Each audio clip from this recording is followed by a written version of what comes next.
Hello. Welcome to our YouTube channel. Welcome to this broadcast wherever you are watching from. Today, sadly, is the end of the Black Empowerment series. Is the end of the correcting the anomalies, some of the controversies, the Black Empowerment Movement series. And today we are going to talk about solutions. Actually, we've talked about problems for far too long. We're going to talk about solutions. And today is simple. We're going to hack, yes, hack. We're going to hack the black man curse. We're going to hack the black man curse. And we're going to talk about things that, as a black person, even in these times when there are police brutalities and all of that in the United States, and these times when our life is in danger and all that, you're going to look at what to do to actually come up there, what we should do to come up as a people, as a group, to actually pick up our lost glory and reassert ourselves as people of color. Once again, I'm the philosopher. You can also call me Elder, and I'll respond.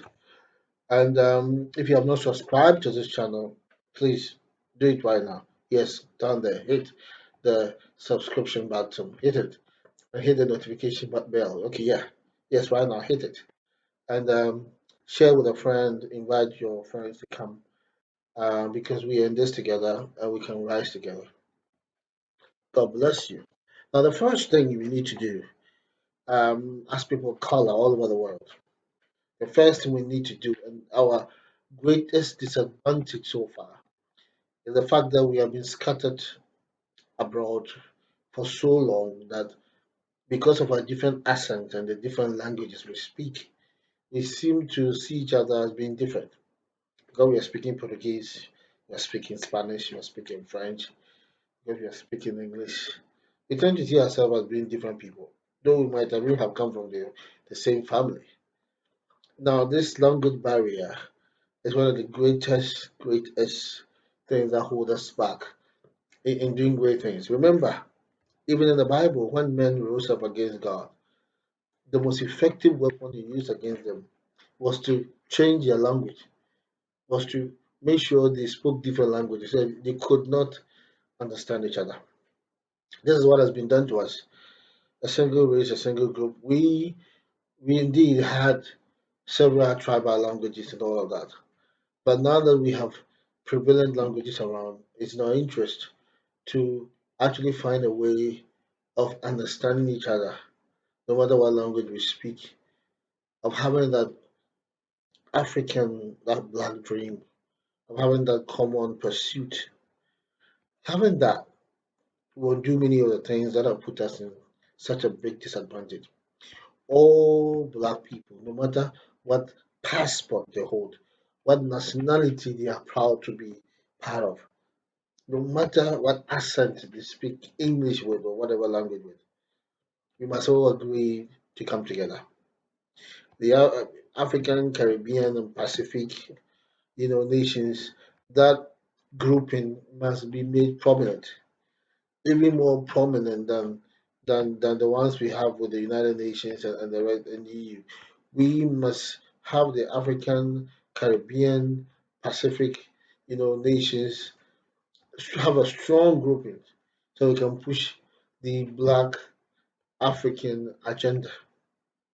So that's the first hack that will help actually bring us from the doldrums into prominence. Now, all blacks in the developed world should encourage their children to visit the motherland. If you are doing well as an African American, or if you're doing well as somebody in the Pacific, as somebody in one of the islands, Jamaica, whatever. If you're doing well anywhere and can afford a plane ticket to Africa, please come. Come here, and that'll be worth more than all the education you've had in that developed country. Come here and you understand much more than your grandmother told you. Come here and you appreciate who you are even better, and go back there more energized to claim what is rightfully yours. Please. The nationalities are just borders people have created. The continents are just, the way we have described them. But identity within us will never ever fade. And that's the identity that is that we are descendants of Africa, or that we are from Africa, and they were rooted and sent somewhere else. So we should, every African American, everybody from the Caribbean, from the Pacific Island, should strive to let their child or even they themselves visit the motherland, let visit Africa at least once. Or their life will not be complete. The third thing that will help us evolve and grow and advance and prosper as a people that I believe in is that we should research into and communicate broadly our achievements in the past. They say if you don't know where you come from, it's difficult to know where you're going. One of the greatest disadvantages that was placed on us was that we were made to lose our identity.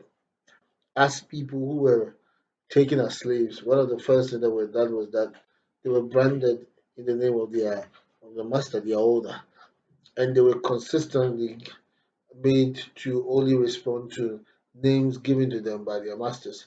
Their names, their tribe, and the rest were all ripped out of them. Now we need to, so we've lost this sense of identity, and until recently, we could not even find any African who was an expert on African ancient things in Africa. Such an irony. And there are many people who could tell the story. It might have been oral in many cases, but there are some that was written down actually. So we need to research because until many of us grew up, until China became strong, I thought that was the Europeans that brought the gunpowder and compass and the rest. But later we have realized that when China grew and became be able to assert itself, the narrative had changed. That it was actually China that first invented the gunpowder, and then had it way back to Europe, and all of that followed. It's good to know our illustrious past because then it convinces us that we can do similar or even better in the future as Africans.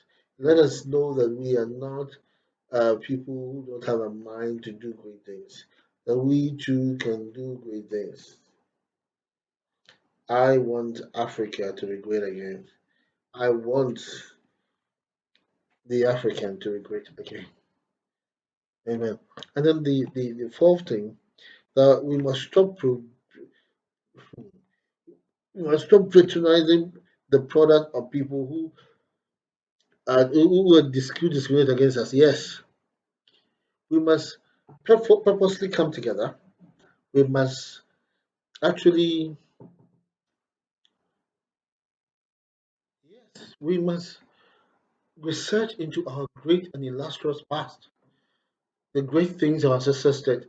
Many of the things they did, we are told it was with oral tradition, so it was so transmitted. But we have come to realize that there are many great things that were done, many great kingdoms, many great inventions, many great tools, and many great buildings they built, which we were lied to that didn't exist, or that they were done by some others.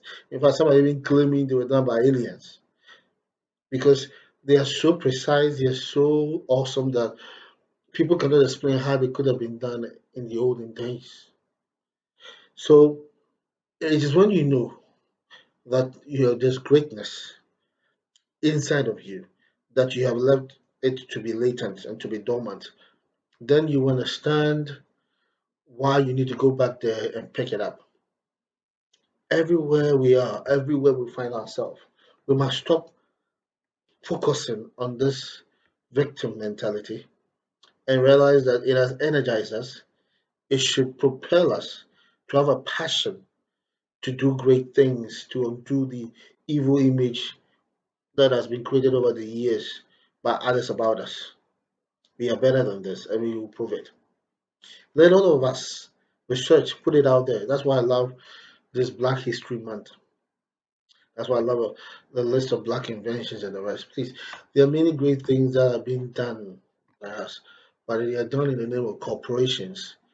They are done in the name of, you know, research institutions, and because of that, the glory goes there. We must be seen to be doing things so we can regain our lost glory. Indeed, one of the things that we must do to hack this curse of underdevelopment, this curse of playing little roles in the global scheme of things, is that we must research into our illustrious past and constantly put it out there to the naysayers who were literally herding animals when we were doing great things, but now think that we've never done them before. Now, one of the things is that, as I said, we must consciously stop patronizing things that are made by people who are openly racist against us.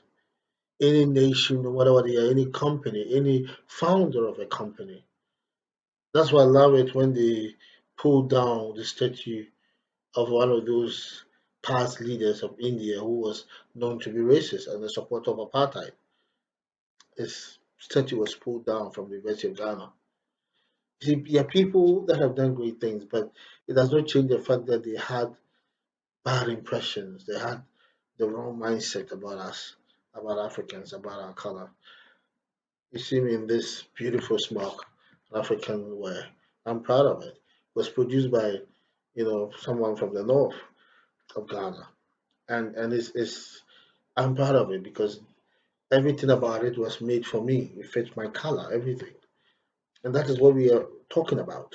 Now, we must boycott everyone and anyone who discriminates against us. It doesn't matter what they make, we must live without it.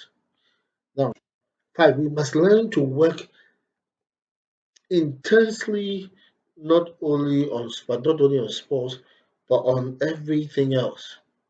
You see, in the beginning, many Africans who were in the mixed race society were left out of, where were predominantly white societies, were left out of the football teams, of all the teams.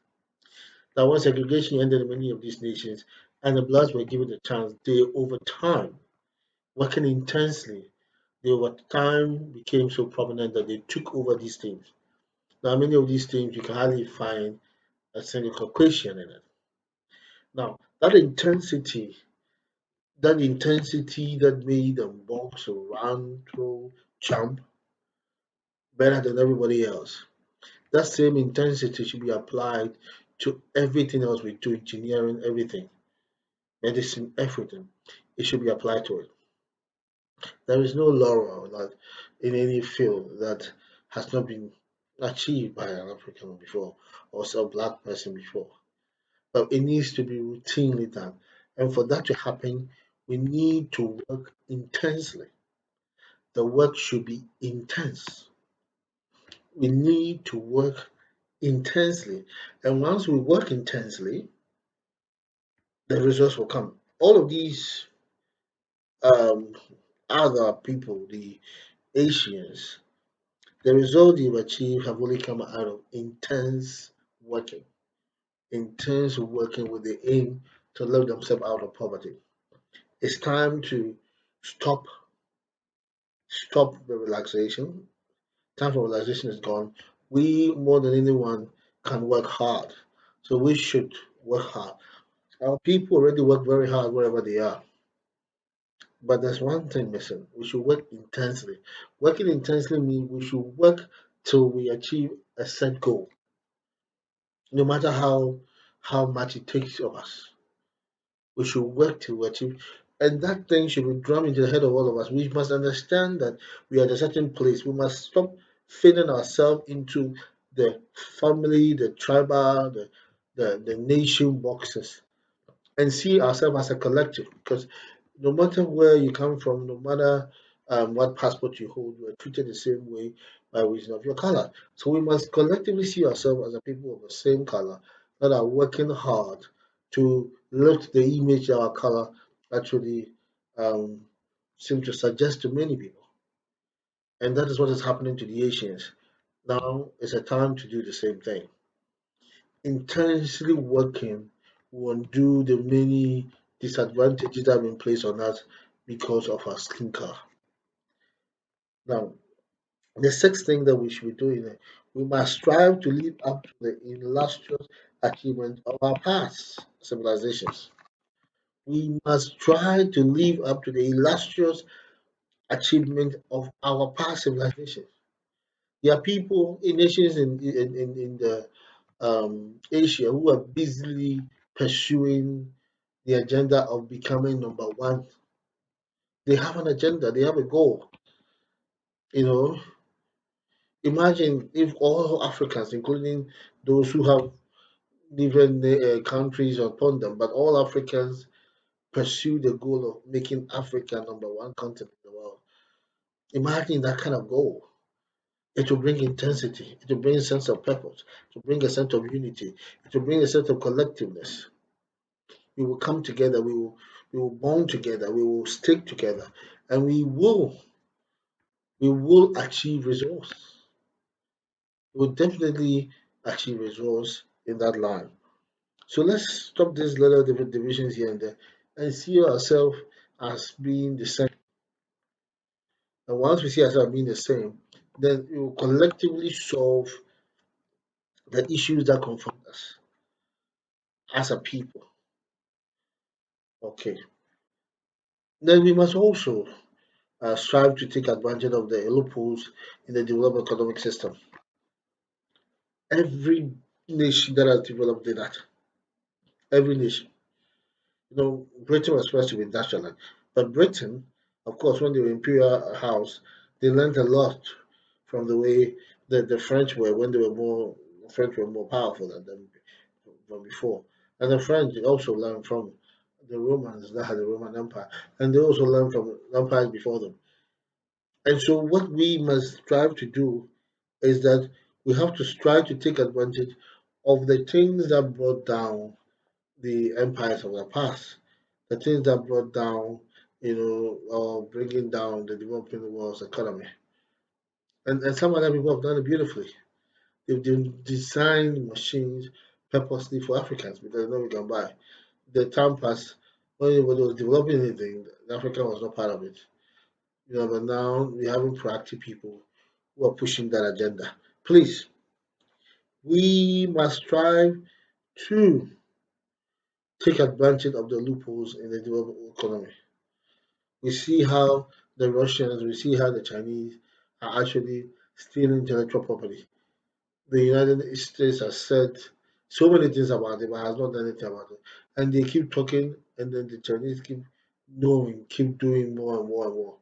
And so at the point in time they are talking, began to sound like some head little child who is still calling for his ball when the ball has already gone missing. No, we strive on doing what is right all the time, and we must insist on it. Now, we must look at the system and how they have been built, and that system may favor certain group of people. But we must, through lawyers, through debate, through reasoning, prove to them that that system they've set up, which are disadvantageous to us, advantageous to them. It may be a situation of, swapping. That will be fine. Now, uh, we need to stop the looting of our resources. One of the problems we have is that when your currency is nothing to write home about, you turn to be ready to sell anything for hard currency. Even